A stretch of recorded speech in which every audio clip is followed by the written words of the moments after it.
নমস্কার বন্ধুরা, আমি মৌসুমি। আমার চ্যানেলে সবাইকে স্বাগত। আজকে আমি করব ফ্রাইড রাইস।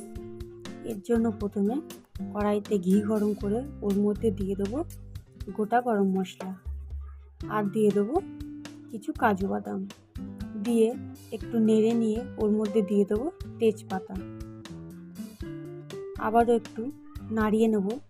এরপর এর মধ্যে দিয়ে দেবো কুচি করে রাখা গাজর, দিয়ে একটু নাড়িয়ে নেব।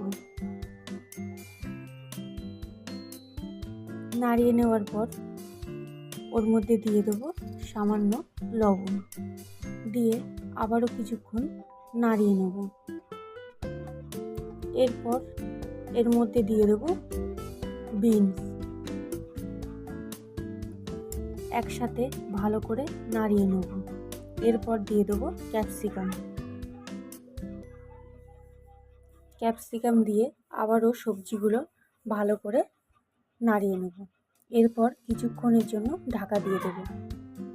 ঢাকা আগলা করে আবারও কিছুক্ষণ নাড়িয়ে নেব।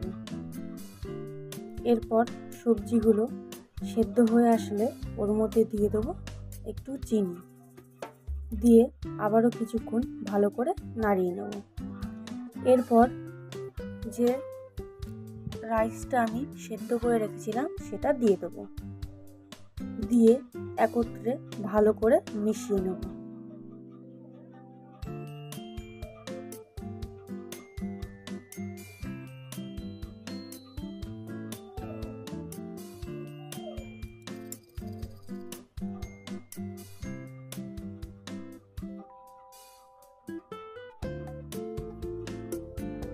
এইভাবে ভালো করে মেশানোর পর এর মধ্যে দিয়ে দেবো স্বাদ মতো লবণ আর চিনি, দিয়ে আবারও ভালো করে নাড়িয়ে নেব।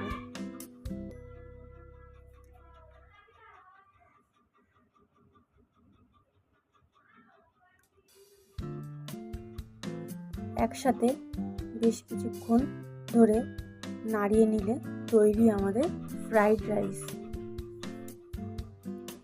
আমার রেসিপিটি যদি ভালো লেগে থাকে শেয়ার করুন ও সাবস্ক্রাইব করুন।